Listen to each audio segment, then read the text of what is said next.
Go ahead and take it away, Gareth. All right, thanks, Matt. Thanks everyone for joining. I appreciate you signing in for this. So this is a talk on a paper that a few of us here at PSI and some of our colleagues at Smithsonian and also across the pond in Italy have worked on for a while. Just recently got published in Geophysical Research Letters. As a press release, you might have seen that. And also, this will be the focus of a talk I've got in AGU in 2 weeks' time. So this is a good chance to kind of test that out. So I appreciate your help there. Any feedback would be much appreciated as well. So it's a long title. Basically, the talk we're going to go through is the background, and really the focus here is this finding that was published back in 2018 about potentially a subglacial lake underneath the south polar cap of Mars. I'm going to talk about, the how that was discovered, the case for water being there, and then some alternative explanations that have been generated as well in response to that study. Then we'll talk about the shallow radar or SHARAD, which is the instrument we use to the main focus of our work. What that does, and the new maneuver we've used on the Mars Reconnaissance Orbiter, which is the spacecraft SHARAD is on, to sort of chip away at this interesting feature. And then we're going to go through the results of what SHARAD has told us and see what it says about potential liquid water in the South Polar Cap. And so on the right here is a nice HRSC image of Mars. This is the permanent polar cap here, but all this terrain around here is also ice, even though it's red because it's dusty. And this blue dot here is where there's this potential liquid water exists. Okay, so what about the case for water? So this all comes from the MARSIS instrument. MARSIS is a radar sounder. It's the same as SHARAD. It's flown on Mars Express spacecraft. See here in the bottom.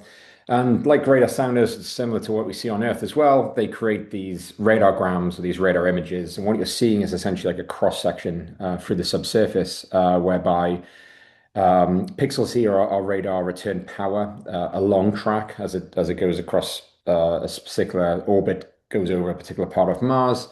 And then in the y-axis, you're looking at delay time, which is just equivalent to depth in many ways. So you see a nice surface return over the South Polar Cap. You can see this nice layering within it, and then you get a basal return as well. And this is from this area, as I showed in a previous slide, just outside of the permanent cap. And here you can see a collection of power returned. And what's unusual about this is that in some areas, these basal returns, this is the reflection from where the ice meets the actual, solid ground beneath it, is particularly bright, much brighter than one would expect. And to sort of demonstrate that a little further, here's that radiogram again. But here, the authors here, this is Roberto Orse and co-authors back from 2018, they show here on the red is the power return from the surface. And in the blue is the power return from the subsurface. And so, when you transmit energy down, a lot of it gets reflected off the surface, some of it transmits to some subsurface or other layering and gets reflected back to the spacecraft. And so one would expect the surface return typically to be the most strongest, and then especially basal returns to be weaker than that because you've got a lot of attenuation and reflections and whatnot. But what's strange is in this one area, you have a reflection of the base that exceeds the surface. And because these radars aren't calibrated, typically what we do is we talk about the ratio of the subsurface power, the PSS, to the surface power. And in this case, you've got positive values for this, so for up to 5 dB in this area. That's pretty unusual. Now you do see such similar sort of scenarios when you know you this is a radar sounder that's in orbit, but typically on Earth we use aerial sounders from aircraft, and they're really useful for looking into polar caps on Earth.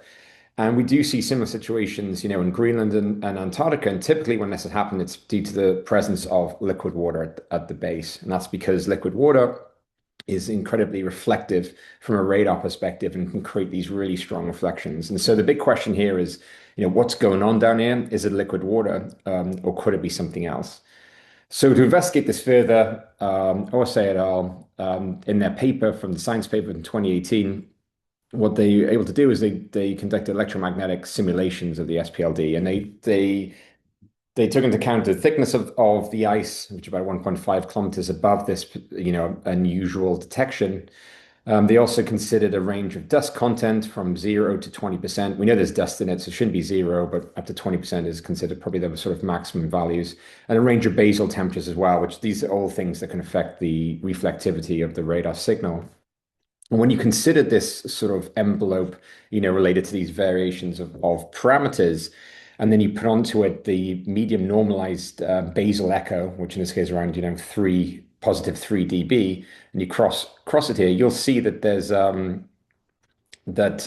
whole range of permittivities at the base here that could explain this. But what's really important is that at least the permittivities, the minimum permittivities you can have are still very high and are much higher than what we typically expect from Martian terrain. So permittivities on Mars typically range between 2, which is the value you get for carbon dioxide ice, which you see in some areas, up to about 12, which would be like solid basalt.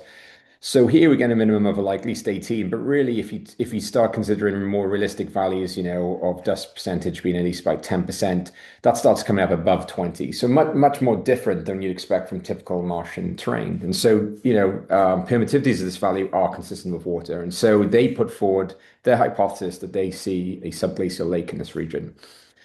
Now this, of course, this was, attracted a lot of attention, a lot of interest. There's been a ton of follow-up studies. It's been a really great catalyst for doing, both modeling and further investigation using MARSIS, and as we'll see with SHRAD as well. And follow-up paper, in this case by Laurel et al. In 21, they took additional data from this region and found two things. Not only did they find that there were additional bright spots surrounding, this is the area of the Putative Lake, but they also found other bright areas. They also did further modeling of this and found that the permittivities could be as high as 40, which is really high. And that also is consistent with water. The higher you get, the more probably likely it's going to be water in this case. But of course, there's been a reaction in the other way as well, because this is quite an extraordinary claim, right? To have liquid water in present-day Mars is considered to be too cold and dry for this, even at the base of an ice cap. And what's interesting as well is this ice isn't at the thickest part of the ice cap. It's at a section off that thicker section. So, what could be causing this? And some studies looking into this will suggest that, well, if there is liquid water, it would need to be very salty. You need to have high brine content. You'd probably also need to have a thermal anomaly underneath it to sustain, temperatures high enough for this. And this is worked in by Sorry and Bramson back in 2019. But other people considered other possible scenarios as well. And these scenarios can be sort of broken down into frequency independent and frequency dependent hypothesis. So the frequency independent ones would be the liquid water. And what I mean by that is that no matter what frequency of radar you look at this, you should see a similar sort of result, which in this case would be a bright return. But you also have these frequency dependent hypotheses as well. And these are things that either considered interference effects, where you might have specialist kind of layering, possibly like thin layers of CO2 in this region that's causing the signal to be increased. We know interference can have effects on the radar signal. But of course, that would be frequency wavelength dependent. The other one is that conductivity.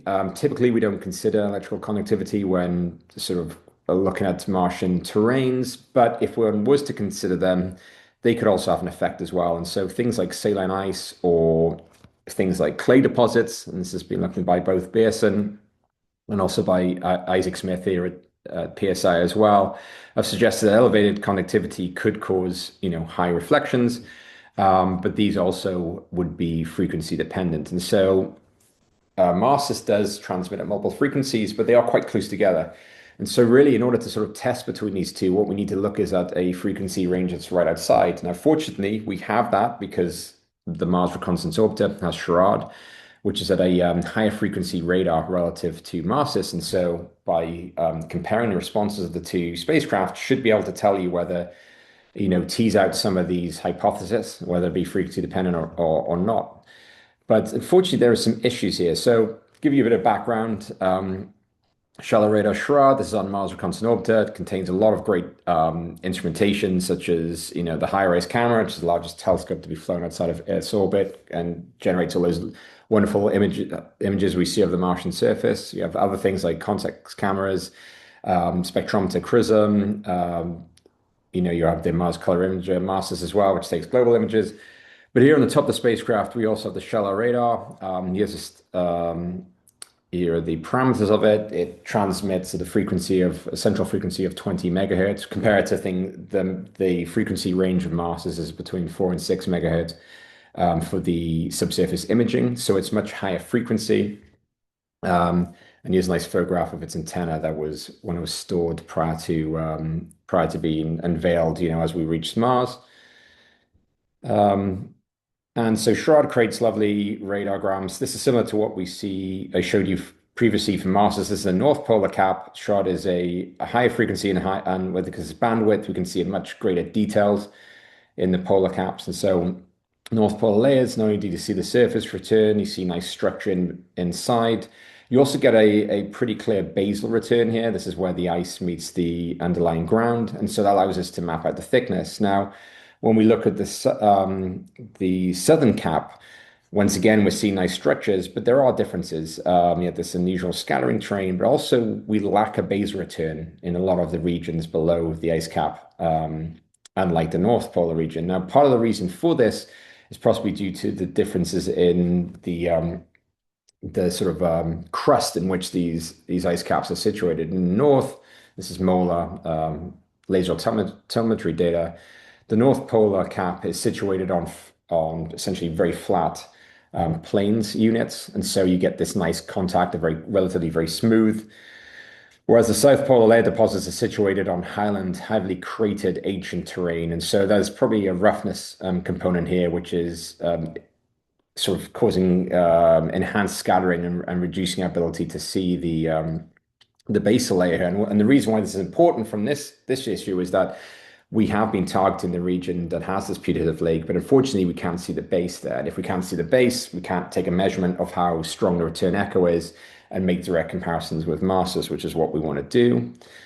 Now, one of the something we've been looking at and working on is that you might have noticed from the previous image I showed of the Mars Reconnaissance Orbiter, most of the instrumentation are on the deck that's facing down towards Mars. Now, Shroud itself, its antenna is actually situated on the opposite side um, of the spacecraft from Mars. Now, this was done because of one, need for room to put all these other instrumentation, but two, is also required because there was concerns about possible interference effects. Now, simple electrical engineering 101 says that you don't really want a metal box between an antenna and your target. And indeed, this has huge effects on the gain. And so, we've been well aware of this. Typically, we undergo rolls of the spacecraft, small rolls to try to mitigate this. Because the reason we can do this is that Shroud is not a directional antenna. It transmits omnidirectional, which means it transits in a kind of circle emanating away from this antenna. And so it's circling into space. It's transmitted to space as well as it's transmitted towards the Martian surface as well. But the section that's transmitted towards Mars is it's has to go basically through the spacecraft bus and also the appendages such as the solar arrays and the high gain antenna. And so recent modeling of MRO has showed the kind of magnitude of this effect. And so this is total gain one-way direction, whereas two-way direction is what we're concerned about, not just what's transmitted out, but what's received. And you can see that when we're in our regular configuration, the gain we're getting is substantially lower than what could we get from what we're transmitting out into space. In fact, we can get up to 10 dB higher transmitting up to space. And so this modeling work and also empirical data recorded of looking at the return of the signal over smaller rolls we do the spacecraft was enough to us to convince the MRO project, to allow us to do what we call a very large roll. And the idea here being is that you want to get the maximum gain here pointed in the direction of the Martian surface. So just to give you a quick example of what this looks like, here's a simple cartoon of the MRO spacecraft. This is its basic configuration. And here what we do is roll it in such a way, and so that basically the Shroud antenna is an obstructed view of the Martian surface, and therefore we can take advantage of this higher gain, an order of magnitude increase in gain, which gives us, it doesn't improve the subsurface resolution, but it does improve substantially the amount of energy we can pump into the subsurface, and that's really helpful for probing deeper into the subsurface. And so, as I said before, we're not able to see the base of the southern polar cap in many areas. And so we're hopeful that this would allow us to see it for the first time. And so in order to do this, what we wanted to do is we want to take observations in the area. This is the southern polar cap. This little blue dot here is the Putative Lake, or the high reflectivity zone, as we refer to, give it a more technical name. And so we collected two very large roll observations. The white tracks here are irregular observations from 0 degree rolls up to about 30 degree rolls, sort of standard observations. And then these red tracks are what we've acquired rolling up to 120 degrees. And so we had one, the most recent one, which collected this year, which crossed the Putative Lake. We also had a second VLR as well that crossed within the region, so was able to sort of look at the same sort of the same region of the ice cap, but off the track, which we off the sort of lake. And so this is our control track that we can compare with one another. And so we're going to look first of all at the one that crosses the track. What this is not the very large roll, but one that's a standard observation that's shared the same ground track. This red zone, this red bar here, highlights where the high reflectivity zone, the Putative Lake is. You can see the surface here, and you can see some subsurface structure as well. You can see some layering, a little bit of basal return, but not much. Now, when we show the very large roll, and this is rolling to 120 degrees, you can see that the everything's a lot brighter. This is because we're pumping a lot of more energy towards the Martian surface, but it also allows us to see a large amount more of the structure. So sort of flashback between them. You can see all these internal reflectors become a lot more clear, and also we're able to see a lot more of the base return. It's a bit patchy still, but we can see where these white arrows are. You can see where we get the base, and this is where the ice meets the underlying ground. To sort of show you difference in power, the blue here is the very large, sorry, the black is the very large roll, the blue is the standard, the zero roll. And you can see we've got a signal to noise improvement of up to 12 dB, which is huge. So we over an order of magnitude improvement, which is really helpful. And what's really significant about this is that for the first time, we indeed were able to detect, and I know, I appreciate it's very hard to see here, but a faint return associated with the base here where the Putative Lake is. And so this is a single trace, or basically this is an average of 8 different traces across this radiogram to the subsurface. You can see that there's this peak here associated where we see this base. And this base return is at the depth we expect because it's the same time delay as we see from Mars, which can see the base pretty much everywhere. And so this is great. We've got a detection. And so, where VLR observation crosses this high reflectivity zone, we observe a base detection. But what about outside of this high reflectivity zone? I mean, can we see the base elsewhere? So this now, we're looking at the other very large roll. This is the control track, which is just outside of the lake. This now is a zero roll observation over the same ground track, and similar sort of scenario. You can sort of see a nice surface return, some sort of internal structure, but it's not that clear. And when we put on top of it this VLR2, you can see a huge amount more details coming out. The internal reflector is a lot stronger.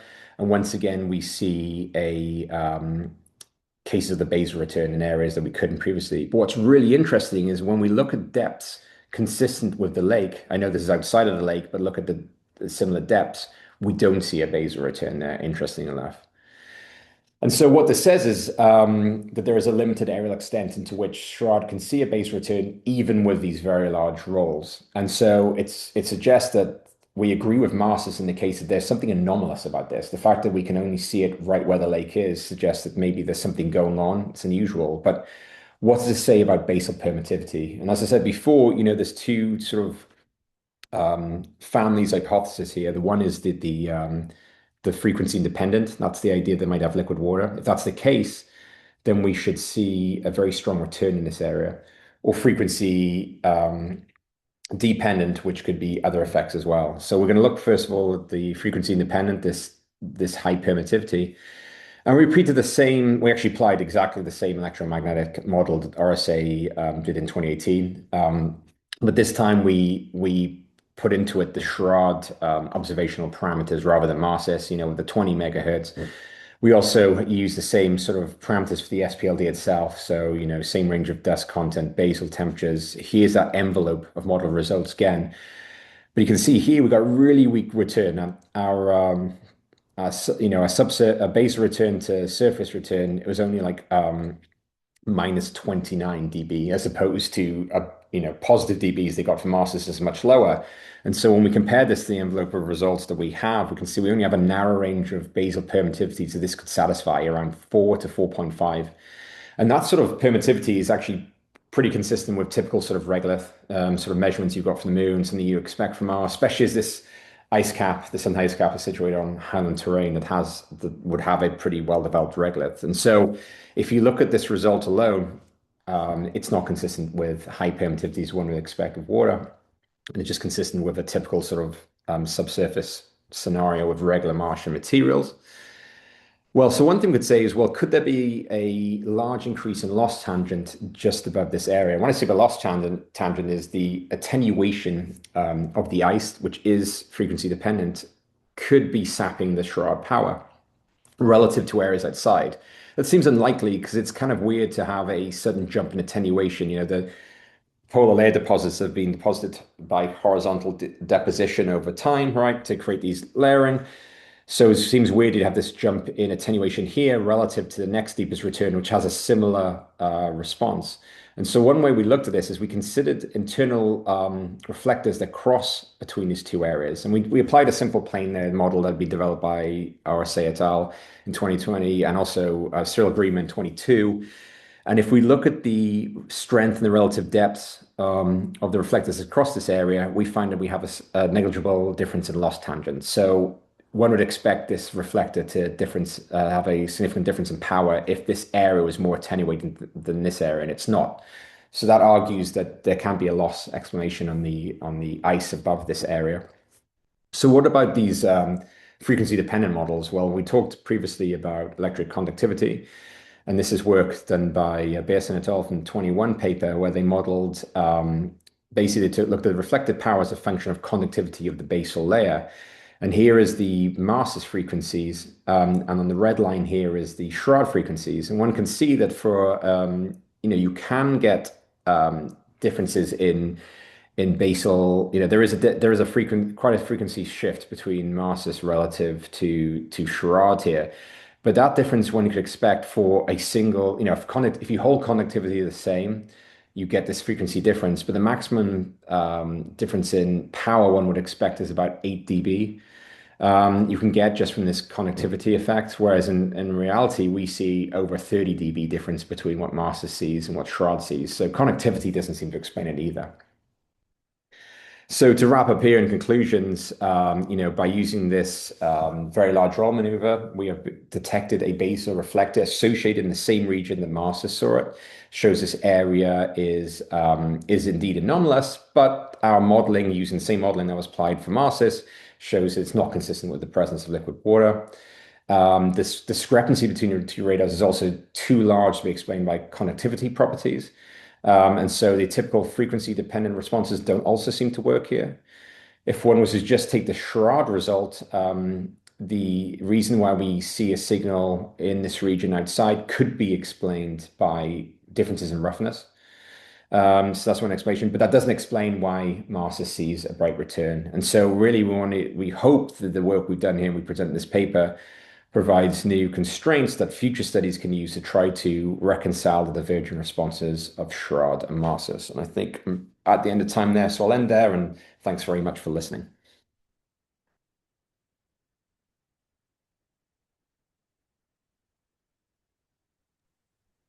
Great, thank you, Gareth. Does anybody have any questions?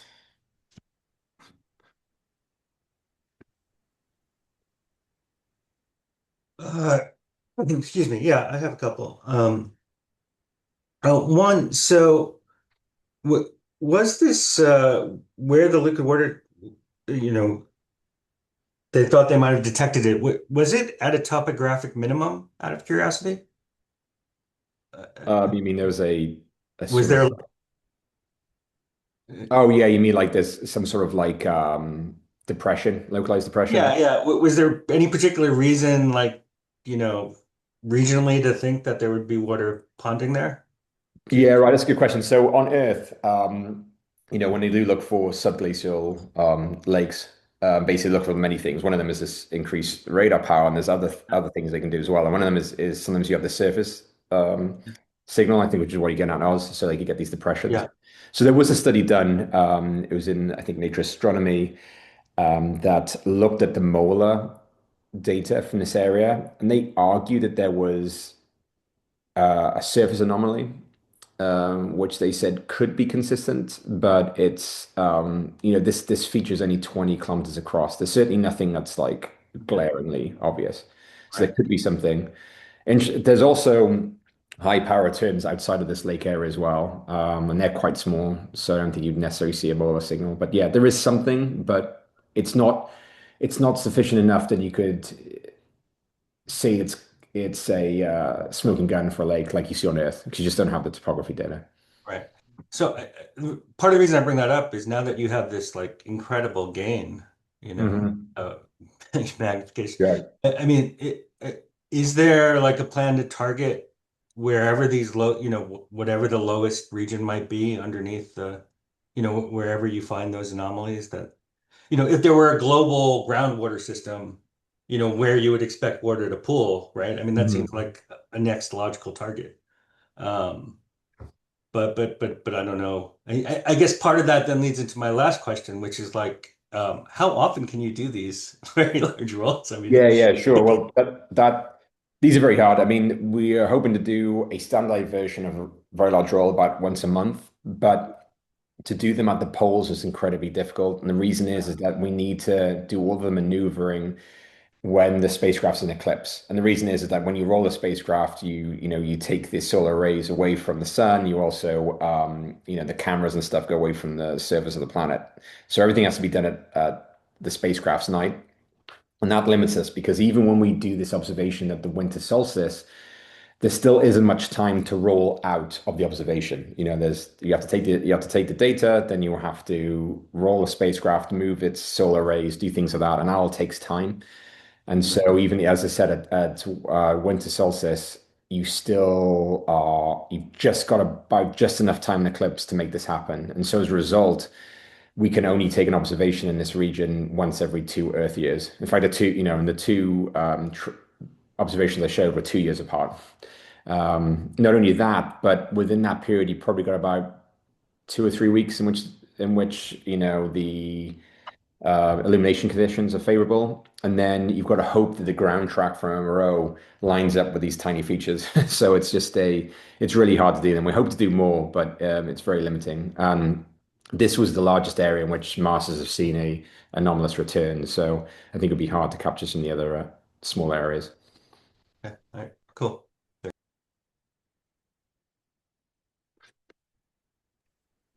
Hey Gareth, Alex Morgan has a question. He's asking, are there other features on Mars where there's a discrepancy in the identification slash interpretation between Marsis and Sherrod data?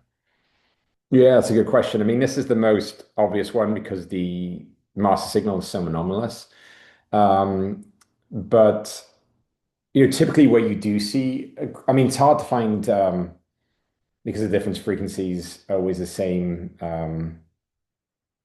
Especially looking at subsurface features, apart from the poles, it's hard to see the same subsurface structures because of the looking at different depths range, basically.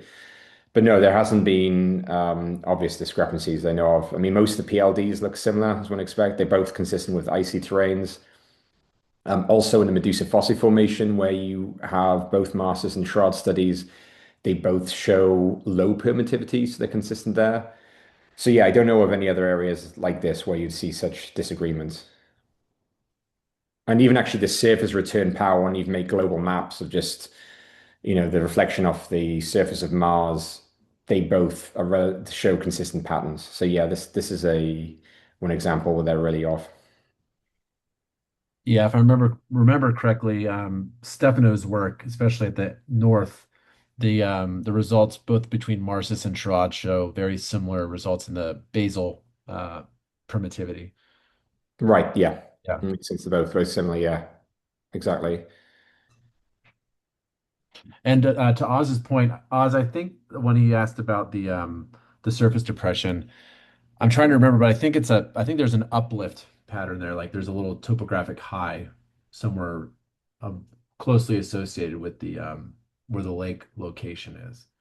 I think was it that Arnold et al. Paper, and then Yeah. there's I don't remember which of his grad students, but Mike Sori had a grad student a number of years ago at LPSC looking at a very similar, doing a very similar study. We're looking at the basically take, I think they took the raw MOLA shot points and kind of tried to make a higher resolution DEM of the area to look Right. at it. And I think it was an uplift rather than a depression. Yeah, okay. That makes sense. I There's mean, definitely a change in roughness in that little area because I've looked at it and there's a change. There's definitely a change in the surface expression where the lake is supposed to be. yeah, no, that's true. Also, Jenny Witten has a paper where that she kind of mapped the different sort of terrains, with image data. And they didn't find anything that was like just consistent with that one spot. I know what you mean about the roughness seems to change slightly there, but it didn't seem to be large scale textural differences just in that area from image data.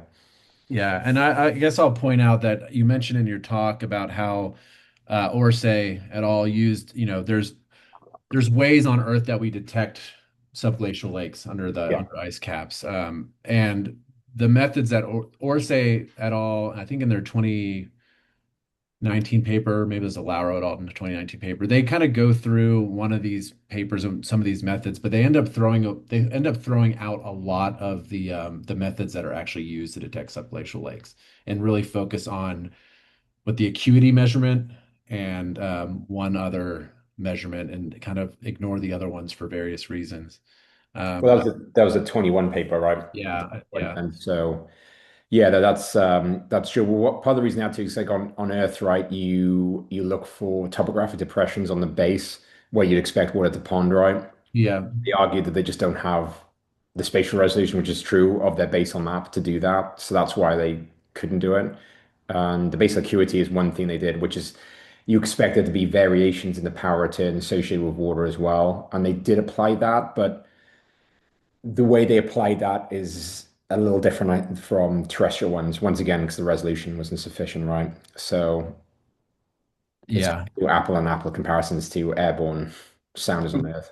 Yeah, and I think I don't know if you should touch on this in your talk at AGU, but I think it's important to point out that the Marsis data that is used to as evidence for the subglacial lake is it's not SAR processed, it's not imaged, it's just the Mm. raw radar data, whereas the Schirra data is fully SAR processed in order to Right. produce the signal to noise, and it's there's an issue that really hasn't been explored in the literature about the you know, the fact that Marsis is using just range compressed data and supposedly can see at high resolution all the way to the base. But as soon as they do start processing on this data, it almost erases any of the features that they're seeing. Yeah. And they discussed this in Orsay et al. 2018 and Lauro 2019. But they basically say because it's so flat that star processing just is equivalent to averaging out the signal, so it makes it Yeah. disappear. But I think it is important to say like comparing the Schirra data and the Marsis data is not apples to apples because it's basically they're one's been imaged and one hasn't. Um, Yeah. and I don't think that research group has explained away other issues that have to deal with just range compressed data well enough in the literature. Yeah. No, I think that's a really good point. I mean, it's a hard avenue to go down, right, in this short time, but Yeah. you're right. It's worth having it there on the slide because it's for that flash data, it is different. Uh, Mhm. and so that should be acknowledged. Yeah. And I'll put that in. It's a good idea. Now, I mean, I had the same problem with dealing with the projects that I've been dealing with, where you look at one, it's our process, one and the other, it's range compressed, and trying to explain that to people in a 8-minute talk is not. Sometimes you just want to skip over it, but Yeah. sometimes you can. Um, okay, well, is Liz on? Okay, well, I'm going to stop the recording, and then for those that want to keep hanging out until Liz shows up, we can. And when she shows up, we'll get ready for her talk. So thank you, Gareth, once again. It's a great No, talk. thanks very much. Appreciate you guys being here. Cheers.